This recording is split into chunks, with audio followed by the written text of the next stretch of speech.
ঈশ্বরদী সচেতন নগরবাসীর উদ্যোগে সর্বস্তরের মানুষের স্বতঃস্ফূর্ত অংশগ্রহণের মাধ্যমে ঈশ্বরদী পৌরসভা কর্তৃক ঘোষিত কল্পনাতীত, সীমাহীন এবং সম্পূর্ণরূপে গণবিরোধী ট্যাক্স পরিবর্তনের বিরুদ্ধে এক বিশাল প্রতিবাদ সমাবেশ অনুষ্ঠিত হয়েছে।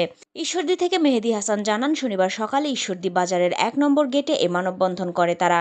বর্ধিত কর প্রত্যাহারের আন্দোলনে ভুক্তভোগীদের পক্ষে বক্তব্য রাখেন বীর মুক্তিযোদ্ধা নুরুল ইসলাম, বিশিষ্ট কলামিস্ট হাক্কি, ৫ নং ওয়ার্ডের বাসিন্দা আমিনুল ইসলাম, সাপ্তাহিক সমস্যার পত্রিকার প্রধান সম্পাদক মোহাম্মদ ইউসুফ আলী, উপজেলা প্রেস ক্লাবের যুগ্ম সম্পাদক মামুনুর রহমান, ৪ নং ওয়ার্ড ছাত্রলীগের সাবেক সেক্রেটারি আনিসুর রহমান লেলিন বস, ঈশ্বরদী বণিক সমিতির নির্বাহী সদস্য আবুল কালাম আজাদ, খন্দকার মার্কেটের অংশীদার মালিক খন্দকার সাইফুল ইসলাম মাসুম, সিপিবির ঈশ্বরদী উপজেলা কমিটির সাবেক সেক্রেটারি কমরেড জুয়েল হোসেন সোহাগ, ৪ নং ওয়ার্ডের বাসিন্দা লালপুর ডিগ্রি কলেজের প্রভাষক ফরহাদ রেজা রবি, জাতীয়তাবাদী ছাত্রদলের পাবনা জেলা শাখার সহসভাপতি রফিকুল ইসলাম নয়ন, জাতীয় পার্টির পাবনা জেলা শাখার দপ্তর সম্পাদক রাগিব আহসান রিজভী, জাতীয় পার্টির ঈশ্বরদী পৌর শাখার আহ্বায়ক আশিকুর রহমান রাসেল, সিনিয়র আদিবাসী নেতা রঞ্জু রবি দাস, জাতীয়তাবাদী যুবদলের ঈশ্বরদী পৌর শাখার সদস্য সচিব সাজেদুজ্জামান জিতু, ঈশ্বরদী বাজারের ব্যবসায়ী টেইলার্স মাস্টার খলিলুর রহমান, ব্যবসায়ী হাবিবুর রহমান হাবিব, ব্যবসায়ী বাবলু এবং আরও অনেকে।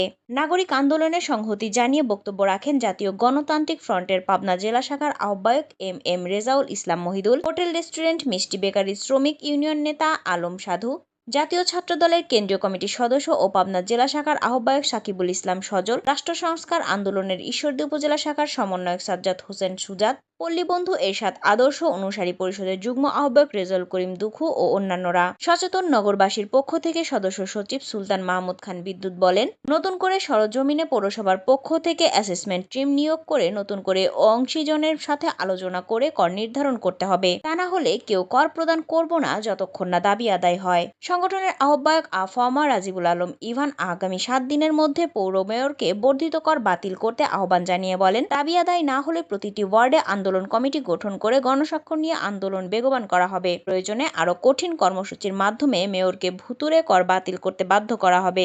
মানববন্ধনে সার্বিক সহযোগিতা করেন ঈশ্বরদী নাগরিক অধিকার রক্ষা আন্দোলনের কর্মী গোলাম মোর্তজা অভি, মনিরুজ্জামান, নূর আহমেদ, ইসমাত দোহা সোহাগ। সমাবেশটি সঞ্চালনা করেন ঈশ্বরদী সচেতন নগরবাসীর সদস্য সচিব সুলতান মাহমুদ খান বিদ্যুৎ। আমরা অত্যাচার সীমিতর মধ্যে যদি হয় মেনে নেওয়া যায়, সীমার বাহির সীমার অতিক্রম করতে যাচ্ছেন আর আমরা মানব না।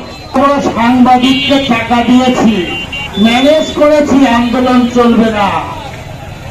এটা মেয়র সাহেব যদি ভেবে থাকে তাহলে আপনি আবারও বড় ভুল করেছেন। এই লাইলা পিটির মতো সাংবাদিক যারা, তাদেরকে ম্যানেজ করে আন্দোলন থামাতে পারবেন না।